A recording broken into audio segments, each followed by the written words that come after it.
ৰাজ্যৰ ভেঞ্চাৰ বিদ্যালয় প্ৰাদেশিকৰণ কৰাৰ দাবীত সদৌ অসম অপ্ৰাদেশিকৃত শিক্ষক কৰ্মচাৰী সংস্থাৰ উদ্যোগত 4 ডিচেম্বৰৰ পৰা 22 ডিচেম্বৰলৈকে আমৰণ অনশন কাৰ্যসূচী হাতত লোৱা হৈছিল। আমৰণ অনশনৰ শেষৰটো দিন অৰ্থাৎ 22 ডিচেম্বৰ তাৰিখে বিশাল গণ সমাৱেশ আয়োজন কৰা হৈছিল, য'ত ৰাজ্যৰ অপ্ৰাদেশিকৃত শিক্ষক কৰ্মচাৰীসকলৰ লগতে অৰাজনৈতিক দল সংগঠনৰ ব্যক্তিসকল উপস্থিত থাকি চৰকাৰক কঠোৰ সমালোচনা কৰে। শীঘ্ৰে বিদ্যালয় প্ৰাদেশিকৰণ কৰাৰ দাবী উত্থাপিত হয়। চলিত ডিচেম্বৰ মাহতে ৰাজ্যৰ মুখ্যমন্ত্ৰীগৰাকীৰ সৈতে বৈঠক লাগে সদৌ অসম অপ্ৰাদেশিকৃত শিক্ষক কৰ্মচাৰী সংস্থাক। পৰৱৰ্তী কাৰ্যসূচী কি হ'ব, সদৌ অসম অপ্ৰাদেশিকৃত শিক্ষক কৰ্মচাৰী সংস্থাৰ সভাপতিৰ মুখেৰে আমি শুনোৱা হয়।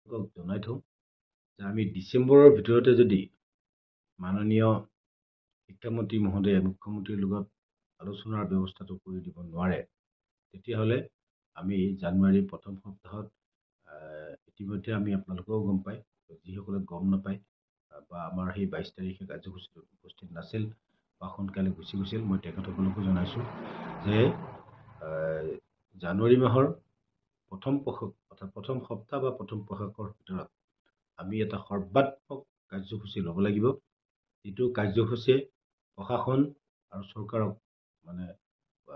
ওচৰত প্ৰত্যাহ্বান হিচাপে থিয় দিয়ে আৰু চৰকাৰে বাধ্য হৈ আমাৰ সমস্যাটো সমাধানৰ বিষয়ে আমাৰ লগত আলোচনা কৰিবলৈ আগ্ৰহী হয়। এনেকুৱা এটা পৰিস্থিতি আমি সৃষ্টি কৰিব লাগিব। তাৰ বাবে আপোনালোকৰ কিন্তু সহায় সহযোগ লাগিব। যিদৰে 22 তাৰিখে সকলোবিলাক শিক্ষক ঘৰৰ পৰা ওলাই আহি আমাক সহযোগ কৰিছিল বা নিজৰ ন্যায্য প্ৰাপ্তিৰ বাবে সংগ্ৰামত জঁপিয়াই পৰিছিল।